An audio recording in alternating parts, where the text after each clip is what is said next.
दोस्तों, आज की कहानी है मायके से आने के बाद बेटी ने ससुराल में अपने तन को क्यों जलाई। कहानी पसंद आए तो वीडियो को लाइक और सब्सक्राइब जरूर करना। बुआ और फूफा गुड़गांव से अपने बेटे और नई बहू के साथ मिलने आए थे। दिन भर का कार्यक्रम था। खाना खाकर उन्हें वापस जाना भी था। उमाशंकर ने भी अपने बेटे अतुल की शादी कुछ माह पहले ही की थी। शादी के बाद बुआ और फूफा पहली बार आए थे। स्वागत का विशेष प्रबंध था। उमाशंकर की पत्नी राजरानी ने झिड़क कर कहा, कुछ तो सोचकर बोला करो, बहुएं घर में हैं और सुन भी रही हैं। उमाशंकर ने झिटकी की परवाह न कर से हंसते हुए कहा, अरे यार, उन्हें ही तो सुना रहा हूँ। समय पर चेतावनी मिल जाए तो आगे कोई गड़बड़ नहीं होगी और तुम भी आराम से उन पर राज कर सकोगी। मुझे ऐसा कोई शौक नहीं। राजरानी ने समझदारी से कहा, मेरी बहू सुशील, सुशिक्षित और अच्छी संस्कार वाली है। कोई शक? गुड़गांव से आए फूफा जी उठकर कुछ देर पहले हल्के होने के लिए बाथरूम गए थे। जब लौटे तो हंस रहे थे। कौशल्या ने आश्चर्य से पूछा, किस बात पर हंस रहे हो? बाथरूम में जो पोस्टर चिपका हुआ है उसे पढ़कर आए हो? अजीबो गरीब पोस्टर बाथरूम और अपने कमरे में चिपकाना आजकल के नौजवान लड़के लड़कियों का शौक है, पर मुझे हंसी उस पर नहीं आ रही है, फूफा जी ने उत्तर दिया। तो फिर? कौशल्या ने पूछा। फूफा जी ने उमाशंकर से पूछा, क्यों भाई, बाथरूम में मिट्टी का तेल क्यों रखा हुआ है? उमाशंकर ने जोरदार हंसी के साथ जो उत्तर दिया उससे ना सहते हुए भी दोनों नई बहुएं सहम गई। रात के अंधेरे में चिंकी ने बेचैनी से पूछा, पिताजी क्या सच कह रहे थे? क्या कह रहे थे? अतुल ने चिंकी का हाथ पकड़कर खींचते हुए पूछा। वही मिट्टी के तेल वाली बात। चिंकी ने हाथ छुड़ाते हुए कहा, ओहो, तुम भी कितनी मूर्ख हो। अतुल ने चिढ़कर कहा, पिताजी मजाक कर रहे थे और उन्हें मजाक करने की आदत है। तुम औरतों की कमजोरी यही है कि मजाक नहीं समझती। अब उस दिन बिना बात तुम्हारी मम्मी भी भड़क गई थी। मेरी माँ तुम्हारी भी तो कुछ लगती है बेचारी, कितनी सीधी सादी है। उनका मजाक उड़ाना कोई अच्छी बात थी? चिंकी ने क्रोध से कहा, मेरी माँ के बारे में कभी कुछ मत कहना। अच्छा बाबा, माफ करो। अतुल ने प्यार से चिंकी को फिर पास खींचा।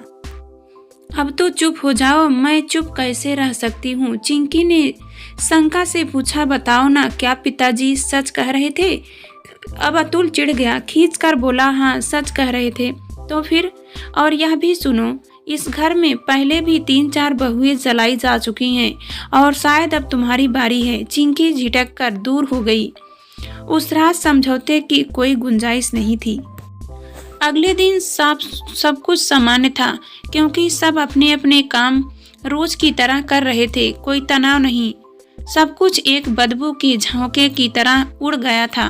फिर भी चिंकी जितनी बार बाथरूम जाती, मिट्टी के तेल की बोतल को नई दृष्टि से देखती थी और तरह तरह के दृष्टि विचार मन में आ जाते थे। एकांत पाकर माँ के नाम पत्र लिखा।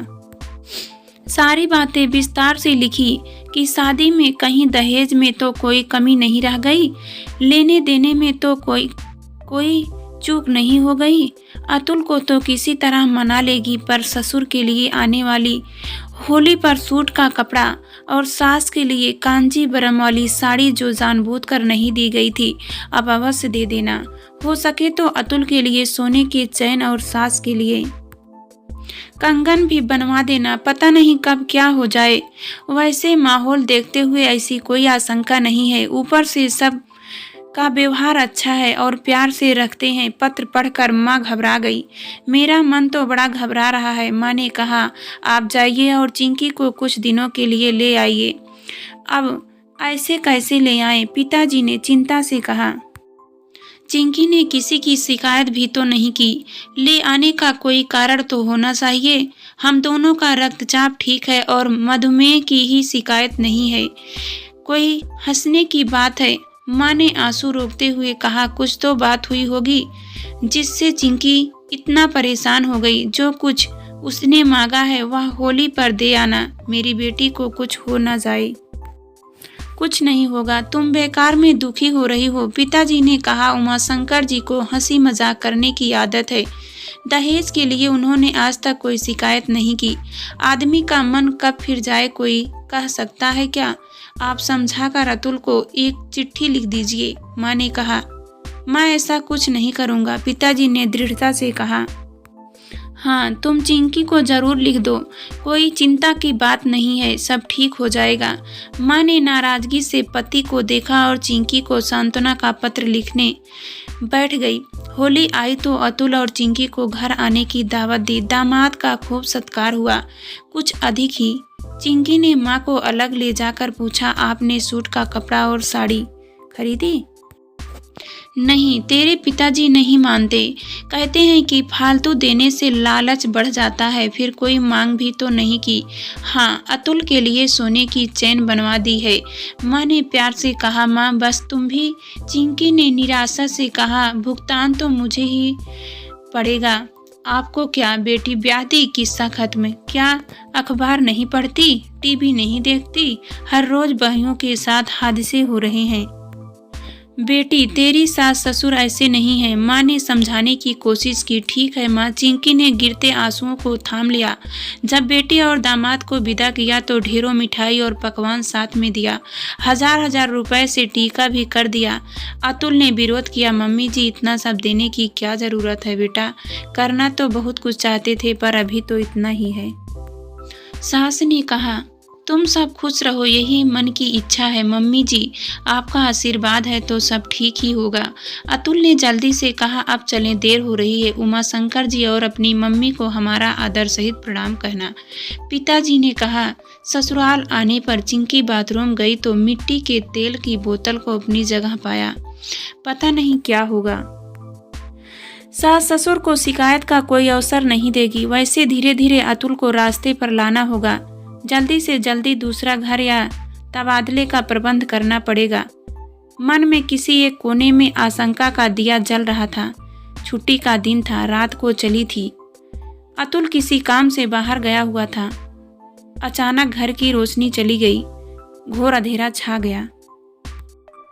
अक्सर आधे घंटे में बिजली आ जाती थी, पर आज बहुत देर हो गई। अंधेरे में क्या करें, कुछ सूझ नहीं रहा था। उमाशंकर ने टटोलते हुए कहा, राजरानी, एक टार्च थी ना, कहाँ है? कुछ याद है?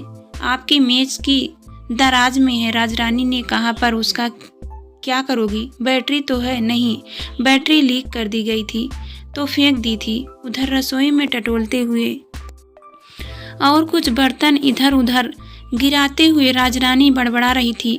मरी माचिस भी कहाँ रखी थी, मिल ही नहीं रही थी। और यह अतुल भी पता नहीं अंधेरे में कहाँ भटक रहा। अगर अचानक अंधेरा हो जाए तो बहुत देर तक कुछ नहीं सूझता। राजरानी, उमाशंकर और चिंकी तीनों ही कुछ न कुछ ढूंढ रहे थे, पर कभी दीवार से तो कभी फर्नीचर से और कभी दरवाजे से टकरा जाते थे। कमरे में टटोलते हुए चिंकी के हाथ में कुछ आया। स्पर्श से ध्यान आया कि कुछ दिन पहले उसने एक लैंप रख देखा था। शायद वही है, पता नहीं कब से पड़ा था। अब बिना तेल के जो जल नहीं सकता। उसे ध्यान आया, मिट्टी के तेल की बोतल बाथरूम में रखी है, कुछ तो करना होगा। दीवार के सहारे धीरे धीरे कमरे से बाहर निकली।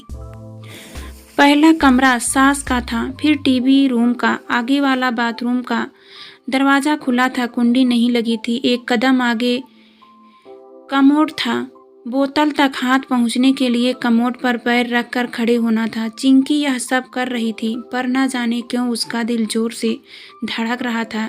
जैसे ही बोतल हाथ लगी, उसे मजबूती से जकड़ लिया। अहिंसा से नीचे उतरी, फिर से दीवार के सहारे अपने कमरे में पहुंची। अब लैंप का ढक्कन खोलकर उसमें तेल डालना था। अंधों की तरह एक हाथ में लैंप पकड़ा और दूसरे हाथ में बोतल। कुछ अंदर गया तो कुछ बाहर गिरा। लो, कितनी मूर्ख हूँ मैं, चिंकी बड़बड़ाते हुए बोली। अब माचिस कहाँ है? माचिस इतनी देर से उसकी सास को नहीं मिली तो उसे क्या मिलेगी?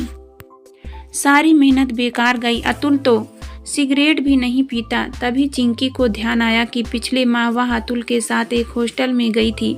होटल की ओर से उसके नाम वाली माचिस हर ग्राहक को उपहार में दी गई थी। अतुल ने वह माचिस अपनी कोट की जेब में डाल दी थी। माचिस को अभी भी जेब में होना चाहिए।